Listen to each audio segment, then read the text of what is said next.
There is a boy kneeling on a stone floor in the dark. His mother died, and after that, there was no one left to keep him.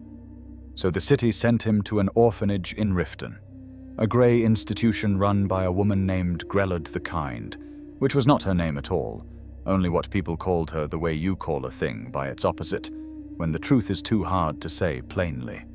She was not kind.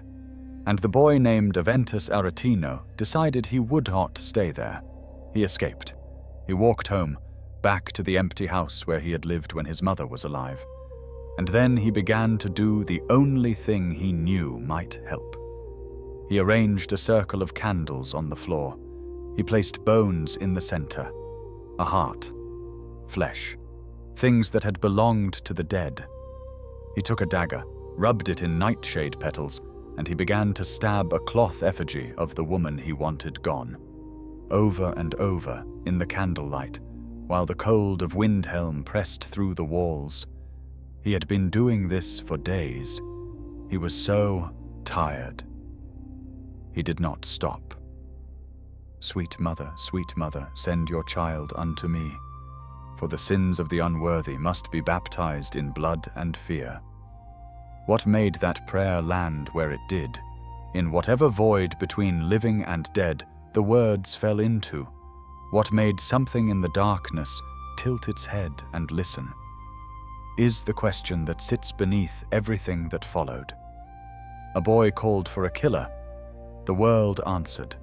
And the chain of events that prayer set in motion would end eventually in the assassination of the most powerful man alive. Take a slow breath.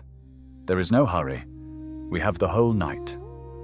We are going somewhere old and strange and surprisingly human.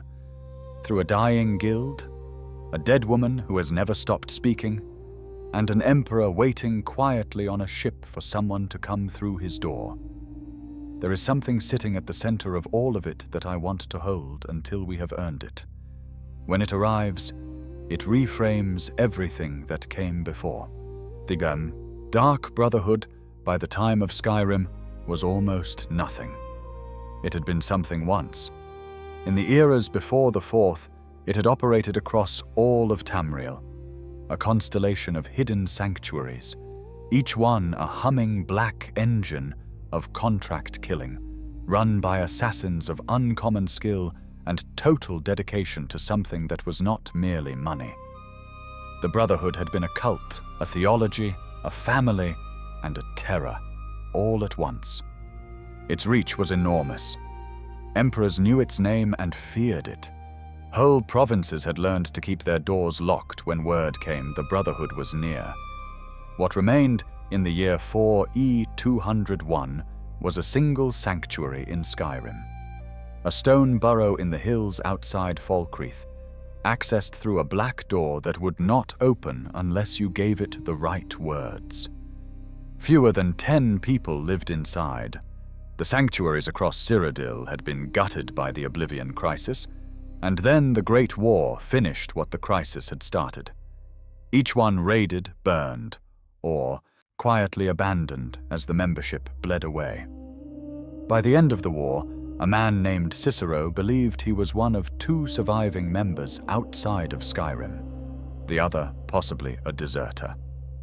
The Night Mother, the Brotherhood's spiritual center, its dead prophet, its conduit to something older than politics, had not spoken in years. No listener had been chosen, no contracts flowed from her to anyone. The Falkreath Sanctuary continued operating because its leader, a Nord woman named Astrid, had decided the Brotherhood could survive without the old ways, without the Night Mother's guidance, without the 5 tenets, the ancient code written on the sanctuary walls that had governed assassins for 2 eras. She was not wrong that they had survived. She was wrong about everything else. But we will come to Astrid. First, the Night Mother herself, who she was and what she did. Because the Brotherhood's entire theology, its rituals, its hierarchy, its weight, flows from one specific act committed long ago by one specific woman in a village whose name no one now remembers. She was a Dunmer woman, a dark elf. She believed, with the absolute certainty that sometimes arrives in people who have gone very quiet for a very long time, that a being called Sithis was communicating with her, that she was chosen, that she was beloved. Sithis, the dread father, the embodiment of entropy and the void, the concept of primordial nothingness given divine form, is not metaphorical in the Brotherhood's theology. He is the truest God because destruction and unmaking are the truest forces. Other gods build. Sithis unmakes. Everything that has been made will return to him eventually. The Night Mother believed Sithis came to her, bore 5 children with her. 2 years passed, and then, because Sithis asked her to, because this was the tribute, the offering, the proof of devotion, she took those 5 children and she killed them, all 5 of them, to send their souls to the void, to their father. She murdered her own children. The village found out. They came for her with torches and the kind of collective fury that moves fast when something beyond comprehension has been done close to home. They killed her. They burned her house. And then, 30 years later, 30 years of silence, an unnamed man heard a voice inside his own head. Not the voice of Sithis, the voice of the woman, the Night Mother, speaking from wherever she had gone, naming him her listener, telling him to build something in her name. She is the bride of Sithis now. She is also a mummified corpse inside an ornate black coffin, transported across half of Tamriel by a man who has been losing his mind by degrees for years. Her remains are necessary for communion. Without the body present, her spirit cannot reach the mortal plane. That is the theological bargain the Brotherhood lives inside. She exists as both relic and divine authority, corpse and god, simultaneously. She murdered 5 children, and the world she set in motion with that act outlasted every dynasty she ever knew. Hold on to that. Cicero's journals are scattered across the floor of his room in the Falkreath Sanctuary. 5 of them. You can read every word if you know where to look, and together they tell a story about a man who was once entirely sane. Before he was the keeper, before the bells and the painted face and the laughter that edges into something alarming, Cicero was a skilled assassin, one of the finest the Cheydinhal Sanctuary ever produced. Meticulous, controlled, effective. His early journals are precise and almost clinical. Contract accepted, contract completed. He was, by his own understated accounting, excellent at the thing the Brotherhood asked him to do. When the Brotherhood appointed him keeper, the sacred position charged with preserving the Night Mother's body, he was reluctant. Being keeper meant no more contracts. His work would be the maintenance of a corpse, oiling it, preserving it, keeping it intact so that her spirit could remain tethered to the mortal world and speak to whatever listener she eventually chose. He was allowed one final assassination before taking up his duties. His last target was a court jester, a man whose name is never recorded anywhere, whose only place in history is what he accidentally did to the person who killed him. What Cicero's journals tell us is that something about the jester stayed with him long after the job was done. The way he laughed, the way he performed his dying, making even death into a kind of theater. It got under his skin, followed him into the silence that came after, because the silence was very long. The Cheydinhal Sanctuary fell apart slowly, then all at once. Members left on assignments and never returned. Disease. Desertion. Bandit attacks on the road. The sanctuary went from a small community to 3 people, then 2, then 1. Cicero, alone in the dark with the Night Mother's coffin, talking to her, asking her to speak, begging her to choose a listener, receiving nothing back. 8 years. He survived by eating the insects and rodents that came into the sanctuary to feed on the Night Mother's body.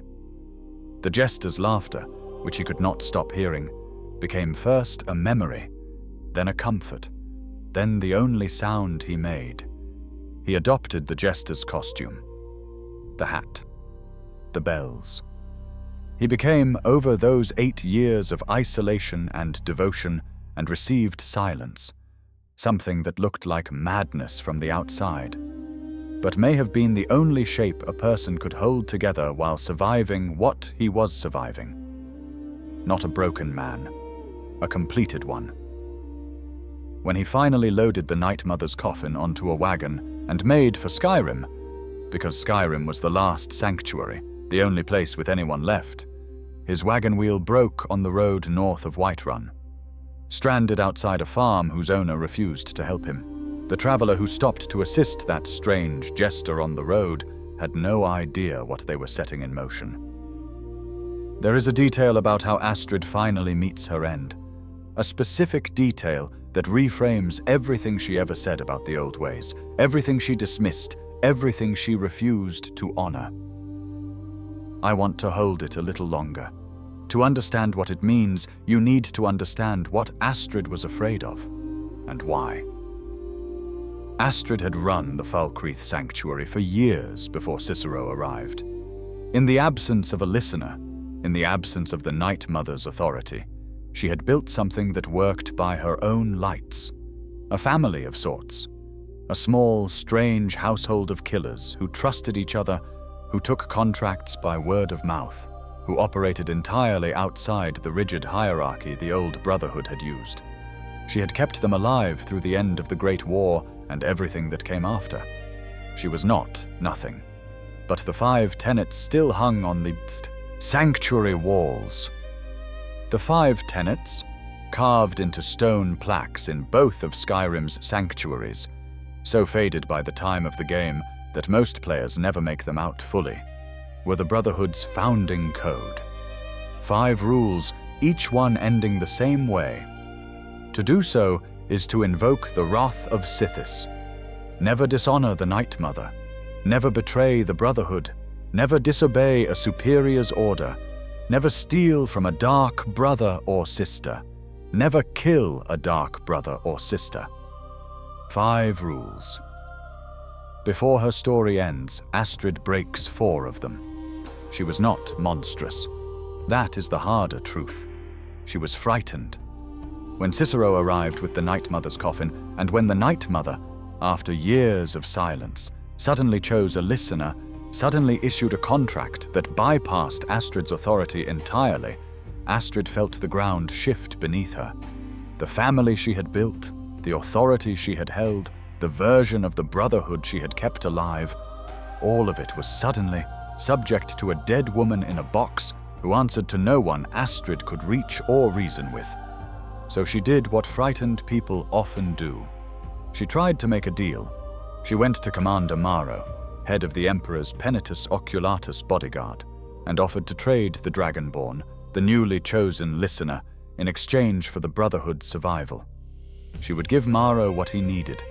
Maro would leave her family alone. Maro had no intention of keeping his end. The Dragonborn goes to kill the Emperor and finds a decoy. A man in the Emperor's robes at Castle Dower in solitude, seated at a formal dinner, completely unaware he is about to die in someone else's place. The assassination goes wrong. The real Emperor is elsewhere. And when the Dragonborn returns to the Falkreath Sanctuary, they find it burning. The Penitus Oculatus arrived while the Dragonborn was gone. Festus Crex, the elderly mage who had spent decades with the Brotherhood, is pinned to a tree outside. The black door by so many arrows, the tree looks changed. Past the door, the sanctuary is on fire. Smoke rises from the deep corridors. Agents move through the rooms, finishing what they came to do. Arnbjorn, Astrid's husband, the man who had loved her for years, who becomes something more terrible when the need for it arrives, dies in the burning rooms, in wolf form, fighting through too many men. There is no saving him. His death is scripted into the game without negotiation. You can kill every agent in the room and it will not matter. He dies anyway.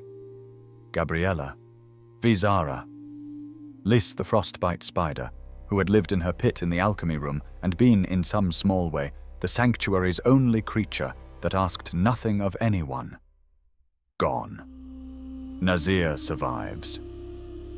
The Night Mother hides the Dragonborn inside her own coffin to shield them from the flames, which may be the strangest act of protection in the game, a mummified corpse folding a living person into her death box for, safekeeping. And when the smoke clears, Nazir forces the lid open. And then the Night Mother says, "Find Astrid." She is in her chamber, burned past recognition, lying in a circle of candles she arranged herself. She performed the Black Sacrament, the ritual that calls a killer, the ritual she had spent years dismissing as the old world superstition, and she performed it on her own body. She called for someone to come end her. She says, "I set you up. I wanted you dead. I betrayed you, the Night Mother, and everything I hold dear." She says, "You are the best of us, and I nearly killed you, as I've killed everyone else."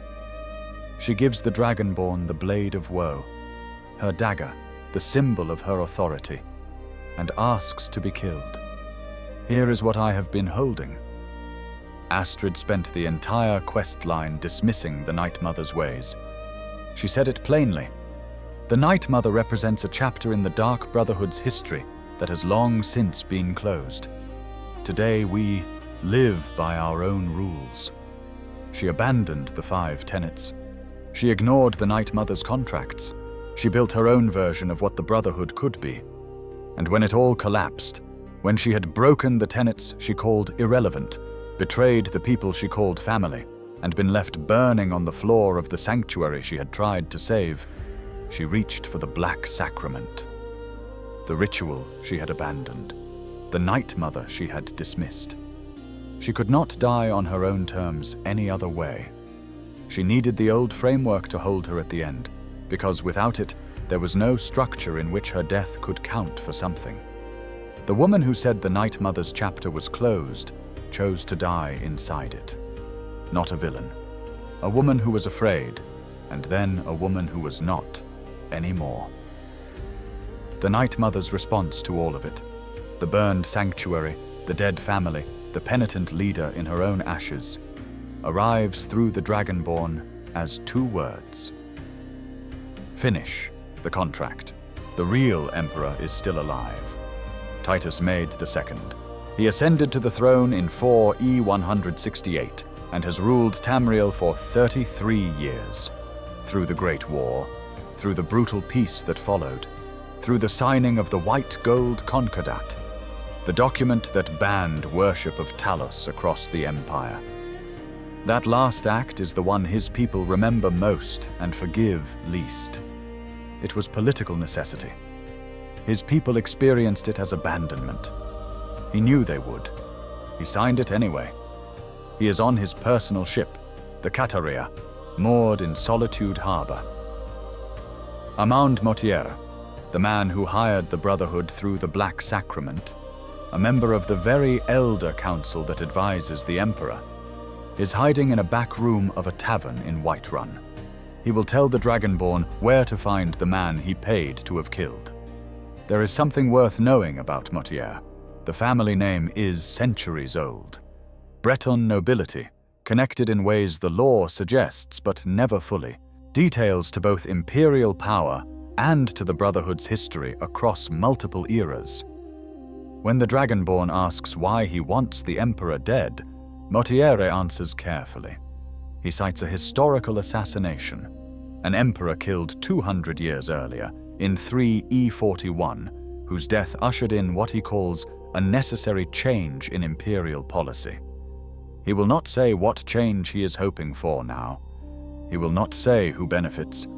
He does not have to. The empire is already fragmenting. Hammerfell broke off. Skyrim is in civil war. The Thalmor are patient. Someone on the Elder Council has decided that whatever is coming next can be managed better if Titus Mede II is not alive to navigate it. Whether they are right is not a question the game answers, but it leaves you thinking about it, which is a different kind of answer. The Dragonborn boards the Kataraya at night, swimming to it through harbor water and climbing the anchor chain, through corridors that smell of salt and burning torch fat. Past sailors and bodyguards, through the low-ceilinged passageways of a ship that has seen long voyages and longer decisions. Down through the decks and up again to the Emperor's private quarters, where a locked door opens onto a man sitting alone and unhurried at a table.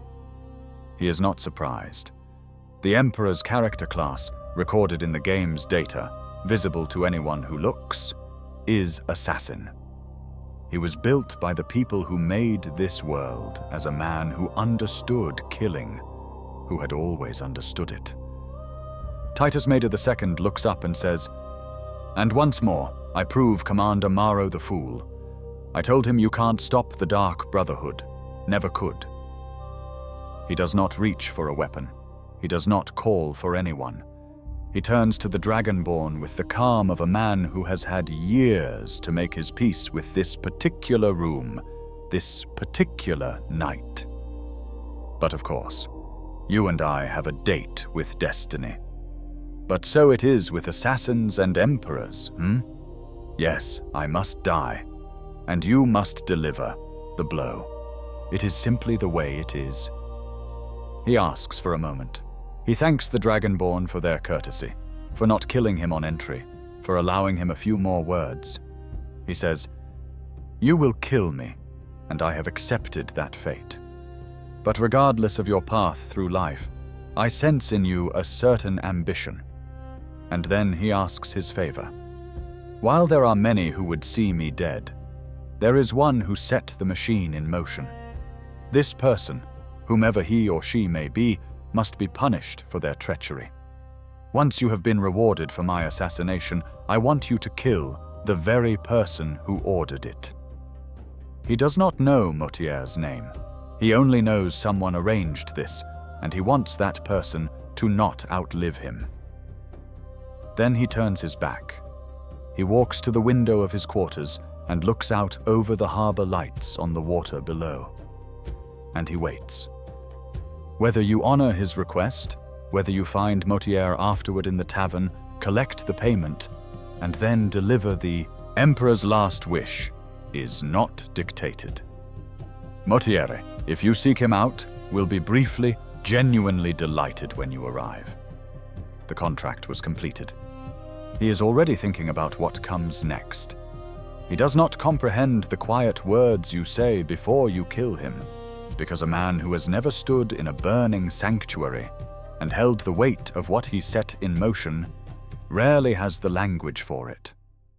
His last words are, "But we had a deal." They always think the deal holds. There is something in that, in the emperor who expected to die and the advisor who expected to survive, that says something true about the difference between people who understand the full weight of what they are doing and people who only understand its convenience. Titus Mede II had made hard choices for 30 years and accepted the cost of each one. He had fought a war he could not win cleanly, made peace that felt like defeat, watched his empire contract and fracture, and stayed at the wheel through all of it. When death came for him in his own harbor, he did not flinch. He turned to the window. What kind of person has prepared so thoroughly for their own ending that when it arrives, they spend their last breath asking for justice rather than mercy? The game does not say. It leaves the room quiet and the water below, and the reading of him entirely to you. The Night Mother speaks when it is done. It is done. Emperor Titus Mede II lies dead, and the Dark Brotherhood yet lives. But our work is just beginning. A dead woman's voice from inside a coffin. older than the dynasty she just ended. The Brotherhood survived the Great War and the Oblivion Crisis and the slow extinction thus of its sanctuaries, and the leader who tried to dismantle its oldest structures from within, because the Night Mother chose one more listener, because an orphan boy in Windhelm was desperate enough to perform the Black Sacrament in his dead mother's house, and because those two threads, pulled from opposite ends of the story, ended at a quiet room on a ship where a man turned to the harbor lights and let something go. There is a horse, too. It seems like the wrong place to mention it, but there is a black horse named Shadowmere that has lived in the service of the Dark Brotherhood for over 200 years.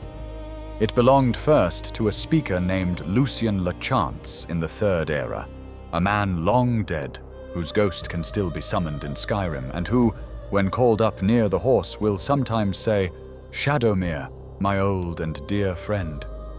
The horse's eyes burn red. It rises from dark water when it appears.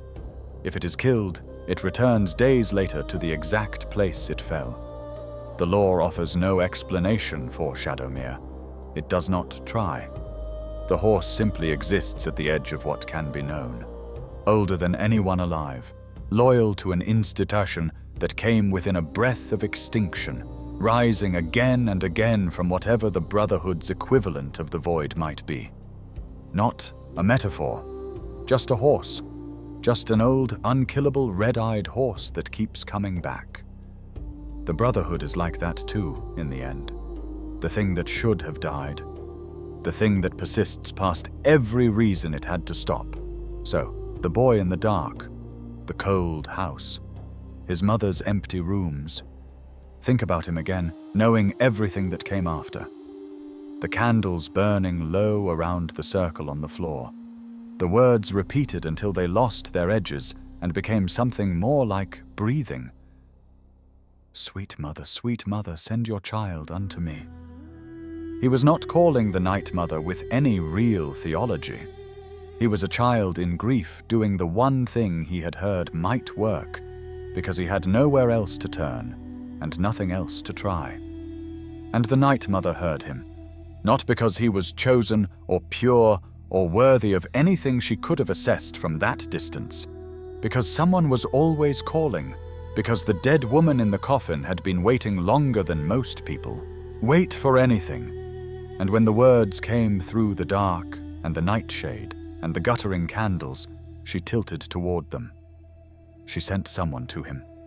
That someone killed a cruel woman in an orphanage, and the children there cheered.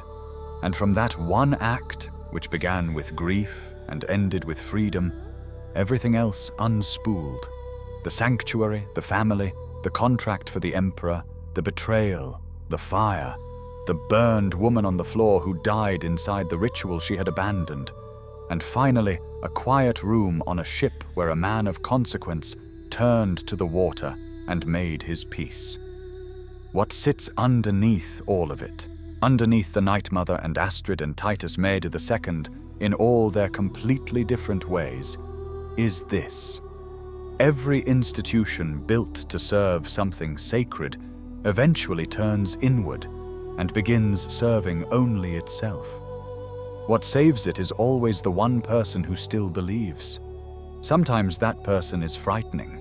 Sometimes they wear bells and carry a dead woman across the country in a broken wagon.